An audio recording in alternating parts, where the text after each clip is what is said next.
IDS, IAS, ICS, tous ces termes ont une seule et unique finalité, interdire un supporter de stade.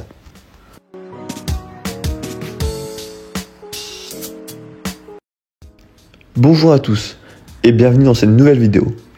Aujourd'hui, nous allons aborder le thème des interdictions de stade, sujet majeur dans le monde ultra, car l'interdiction de stade peut intervenir suite à un craquage de fumigène, une incitation à la haine, des violences physiques ou verbales. Généralement, ces interdictions font la une des journaux régionaux et nationaux, mais vous allez voir dans cette vidéo qu'il existe différentes interdictions de stade. Vous commencez à connaître mes vidéos. On va d'abord commencer à parler un peu d'histoire. Les premières mesures d'interdiction de stade en France vont débuter en 1993. Une loi va être mise en place, motivée par l'actualité sportive. En effet, lors du match PSG-Caen de la même année, des affrontements vont éclater en tribune Boulogne, entre supporters d'un côté et policiers de l'autre. Une dizaine de policiers vont être blessés. Suite à cela, la ministre des Sports de l'époque, Michèle Alliot-Marie, a une volonté, agir vite et fort contre le hooliganisme qui est alors en plein essor en France. Il y a quelques agités qui sont une infime minorité et qui viennent dans les stades, non pas pour le sport, mais qui viennent pour laisser libre cours à des instincts que je ne veux même pas qualifier. Ceci est intolérable et il faut qu'il y soit mis fin et dans les plus brefs délais et de la façon la plus ferme possible. La ministre va mettre en place une loi qui portera son nom, la loi Alliot-Marie, qui sera votée quelques mois après la proposition. Cette loi va instaurer une peine complémentaire d'interdiction de stade.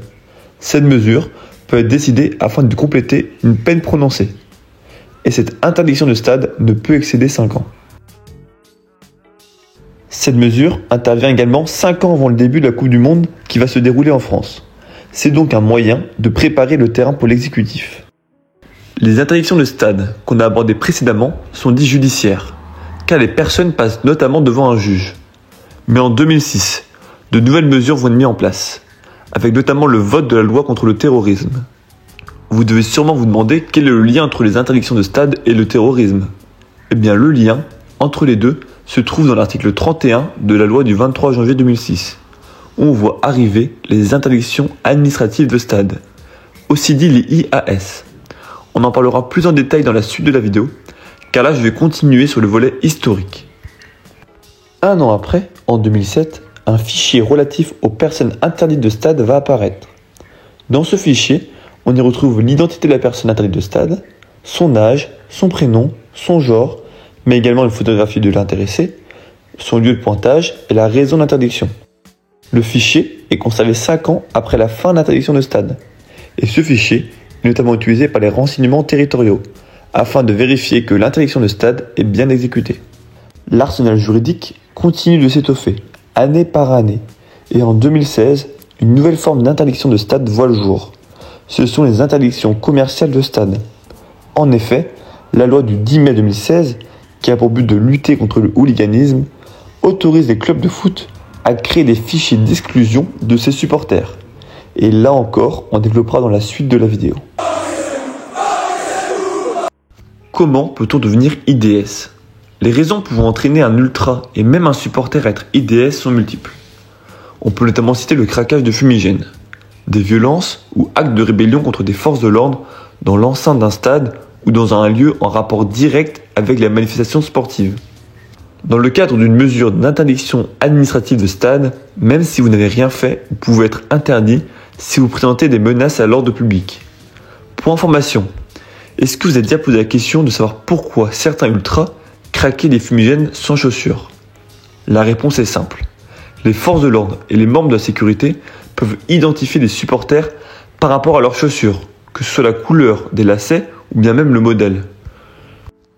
Attention aussi à certains signes distinctifs, comme les tatouages par exemple. Comment ça se passe ? Comment se déroule une interdiction judiciaire de stade ? Vu que c'est une sanction pénale, suite à votre interpellation, à votre domicile ou directement au stade, vous allez être jugé au tribunal.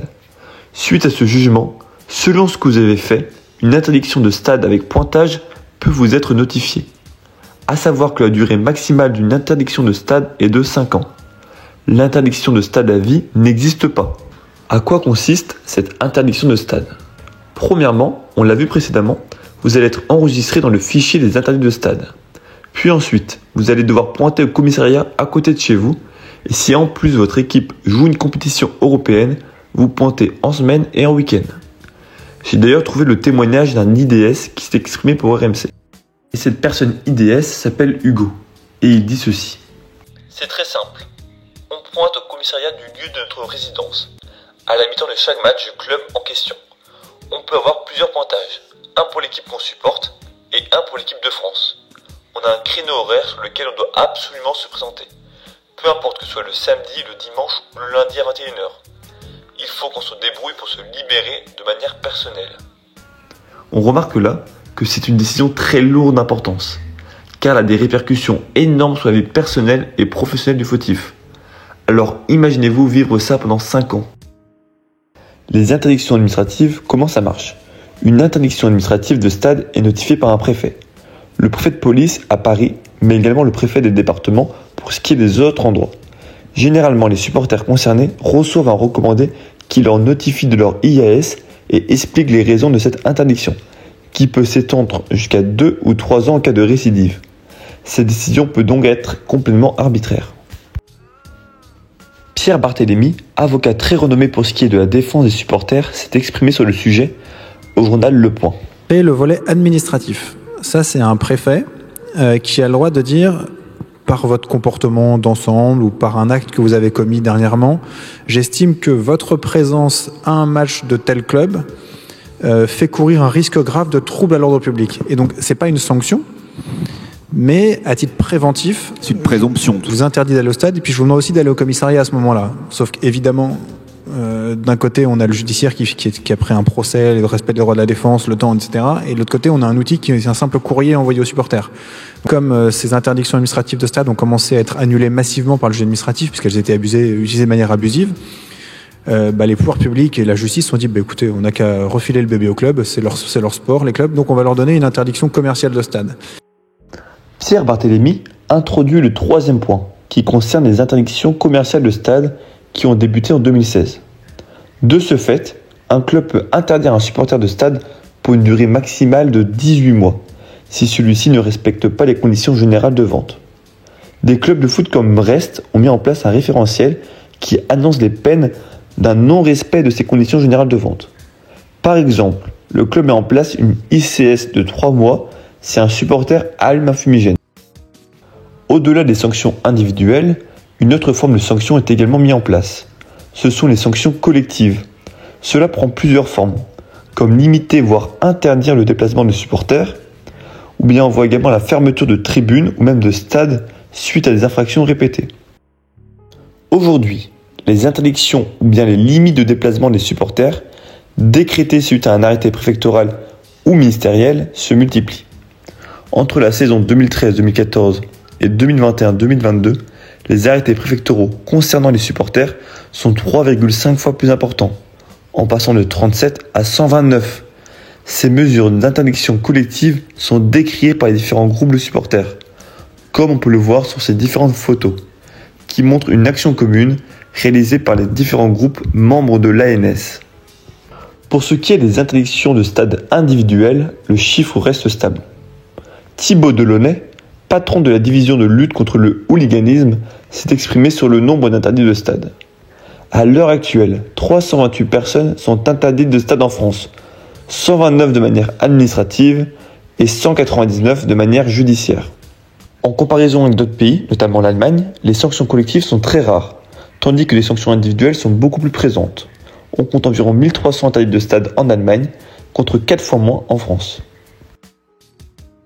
Je ne dis pas que l'Allemagne a la bonne solution, mais au moins on se retrouve en D2 allemande avec des parkages de plusieurs milliers de personnes sans que cela pose aucun problème. Si vous avez aimé la vidéo, n'hésitez pas à la liker, à la partager et à vous abonner. Et également, si vous avez des idées d'autres vidéos à faire, n'hésitez pas à le dire en commentaire, c'est fait pour ça, moi je lis les commentaires.